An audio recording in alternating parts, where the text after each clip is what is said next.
ఓం నమః శివాయ శ్రీమాత్రే నమః. మిత్రులకి శ్రేయభిలాషులకి అలాగే నన్ను ఇంతగా ఆదరిస్తున్న యూట్యూబ్ ప్రేక్షకులందరికీ కూడా పేరు పేరు ధన్యవాదాలు. మిత్రులరా, మీ అందరికీ కూడా ఆ పరాదేవత ఎల్లవెల్లలా మీతో ఉండి మీ మనోవాంఛ నెరవేర్చాలని మనస్ఫూర్తిగా కోరుకుంటున్నాను. ఈరోజు మనం ఒక అద్భుతమైన సిద్ధి ఉపాయం తెలుసుకుందాం. ఈ ఉపాయాన్ని ఎవరు చేయాలి, ఎటువంటి ఫలితం ఇస్తుందో మీకు వివరిస్తాను. ఎవరైతే ఈ ఉపాయం చేయడం వల్ల ధన సమస్యల నుండి బయటపడతారు, ఆర్థిక సమస్యలతో ఇబ్బంది పడుతున్నవారు, ధనానికి ఇబ్బంది పడుతున్నవారు ఎవరైతే ఉన్నారో వారు చేయవచ్చు. అలాగే కుటుంబ సభ్యుల మధ్య గొడవలు సమస్యలు ఉంటే వాటి నుండి బయటపడతారు. అలాగే ఆకస్మిక సంఘటనలు, దుర్ఘటనలు, ప్రమాదాలు, యాక్సిడెంట్లు, దానివల్ల హాస్పిటలైజేషన్ అవ్వడం, డబ్బులు ఖర్చు అవ్వటం, దానివల్ల ఆర్థికంగా చాలా ఇబ్బందుల్లోకి వెళ్ళిపోవడం, ఇలా జరుగుతున్నవారు కూడా ఈ ఉపాయం చేయవచ్చు. మీరు ఈ సమస్యల నుంచి బయటపడటమే కాదు, మానసికమైన ప్రశాంతత కూడా లభిస్తుంది. అలాగే మీ మనసులో ఉన్న ఎటువంటి కోరికైనా సరే నెరవేరుతుంది. ఆ నెరవేరడానికి మార్గాల్ని మనకి చూపిస్తుంది. ఈ ఉపాయాన్ని ఆడవారైన మగవారైనా చేయవచ్చు. ఆడవారు నెలసరి సమయంలో మాత్రం పొరపాటు చేయవద్దు. మిగతా సమయంలో అంటే నెలసరి ఉన్నప్పుడు ఈ ప్రయోగాన్ని చేయవద్దు. ఆడవారు ఇంట్లో వారి కుటుంబ సభ్యులు ఎవరైనా చేసుకోవచ్చు, కానీ ఎవరైతే నెలసరి ఉన్నారో వారు మాత్రం చేయకూడదు. అలాగే గర్భిణీ స్త్రీలు కూడా ఈ ఉపాయాన్ని చేయవద్దు. ఈ ఉపాయాన్ని మంగళవారం నాడు చేయాలి. ఈ ఉపాయానికి కావాల్సిన పదార్థాలు, ఎలా చేయాలి, ఏ విధంగా చేయాలి వివరిస్తాను. మీకు ఈ వీడియో నచ్చినట్లయితే లైక్ చేయండి, ఛానల్ని సబ్స్క్రైబ్ చేసుకోండి, పక్కనే ఉన్న గంట సింబల్ని యాక్టివేట్ చేసుకోండి, 10 మంది మిత్రులకి షేర్ చేయండి.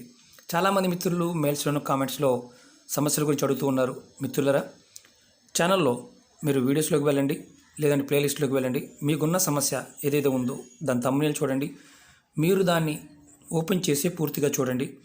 మీకు చేయగలిగితే ఆచరించండి. మీకు పదార్థం కానీ సమయం చిక్కినప్పుడు మాత్రం చేయండి. సగం చేసి వదిలేమాకండి, ఫలితాలు రావు.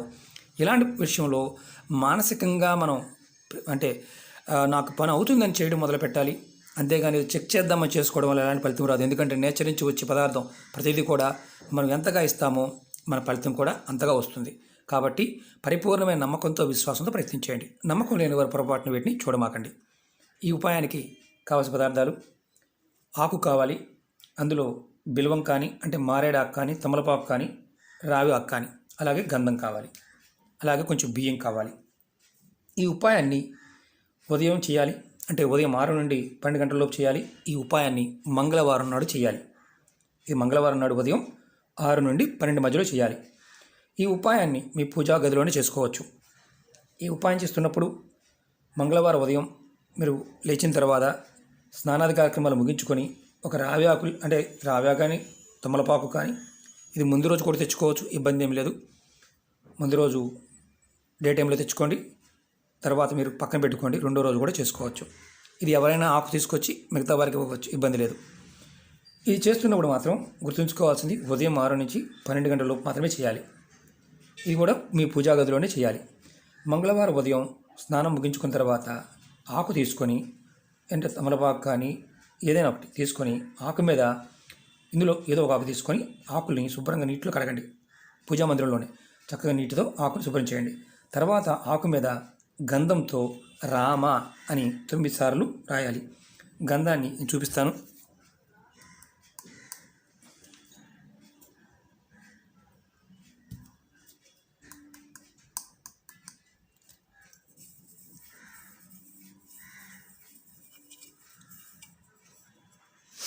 కొంచెం పేస్ట్లా చేసుకోండి.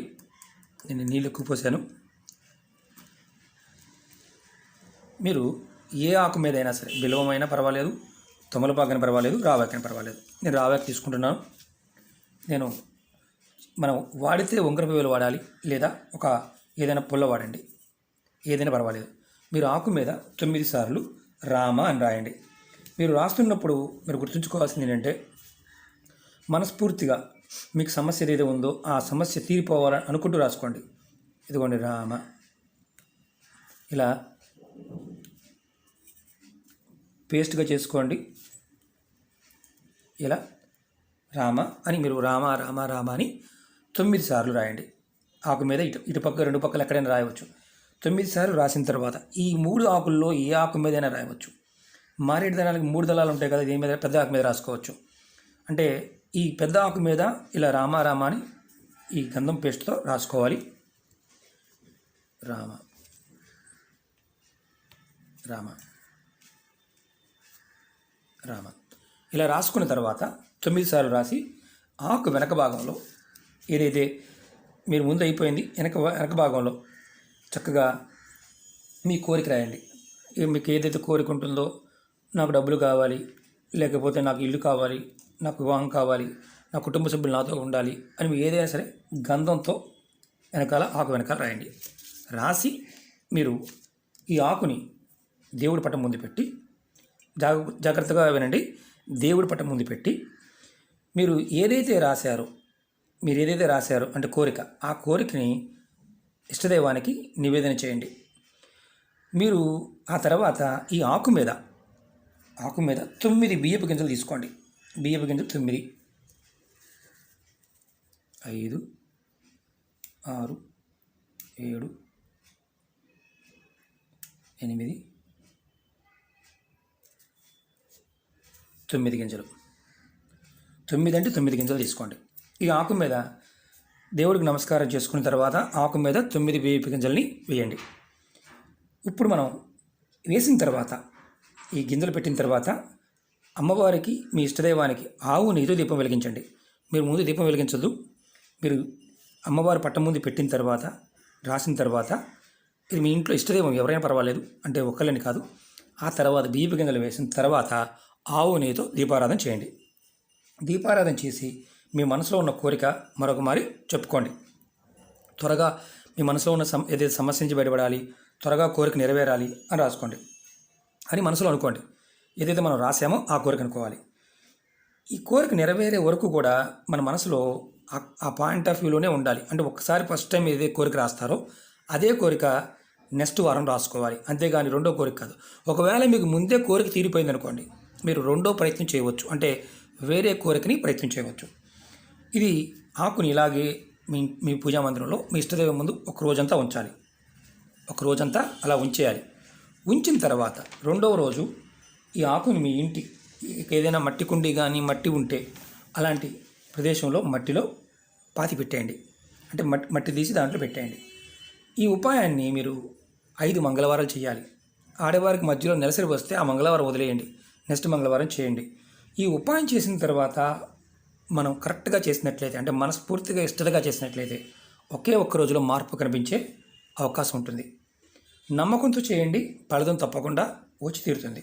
మనం గుర్తుంచుకోవాల్సింది ఏంటంటే, ఈ ఉపాయానికి రావి ఆకైనా వాడవచ్చు, తమలపాకైనా వాడవచ్చు, మారేడు దళం, బిల్వదళమైనా వాడవచ్చు. ఈ ఆకైనా సరే పైన రాసి, ఇప్పుడు 3 ఆకులు ఉన్నాయి కదా అనుమానం వస్తుంది, రామ రామ రామ అని పైన రాసుకోవచ్చు. మనం వెనకాల కోరిక రాసుకోవచ్చు. ఇది ఒక దళం, ఇది దళం, ఒకటే ఆకు కింద లెక్క. ఇది 3 కలిపి ఉంటే దాన్ని దళం అన్నం. తమలపాకైనా అంతే, మీరు తమలపాకు మీదే చేసుకోవచ్చు. ముందు రోజు తెచ్చుకునైనా రెండో రోజు చేసుకోవచ్చు. గంధం మాత్రమే వాడాలి. అలాగే ఆవు నెయ్యి మాత్రమే దీపారాధనకు వాడాలి. మా దగ్గర ఆవు నెయ్యి లేదండి, మా దగ్గర గంధం లేదండి, వేరే చేయవచ్చా అని అడిగేవారు ఉంటారు. ఏదైతే ఉపాయంలో చెప్తామో అది మాత్రమే ప్రయత్నం చేయండి. అంతేగాని వేరే వాటిని ప్రయత్నం చేయమాకండి. ఎందుకంటే ఆ పదార్థానికి ఆ సమయంలో ఆ చైతన్యం ఉంటుంది. ఖచ్చితంగా మనకి కోరిక నెరవేరడానికి అవకాశాన్ని ఏర్పాటు చేస్తుంది. కాబట్టి ప్రయత్నపూర్వకంగా చేయండి, ఖచ్చితంగా ఫలితం ఉంటుంది. ఈ ఆకులో ఏ ఒక్క ఆకైనా పర్వాలేదు. అలాగే చేస్తున్న వారు ఎవరైతే ఉంటారో వాళ్ళు మానసికంగా ఏదైతే ముందు కోరిక చెప్పుకుంటున్నారో ఆ కోరికని ముందుగా మీరు ఆకు మీద ఏదైతే రాశారో 5 వారాలు అదే రాయాలి. రెండవది, మీకు ఒక వారంలోనే పని అయిపోయింది అనుకోండి, అప్పుడు వేరే మళ్ళీ మొదలు పెట్టండి. మళ్ళీ ఒక 5 వారాలు వేరే కోరికకి రాసుకోండి. అంతేగాని 100 కోరికలు రాయమాకండి.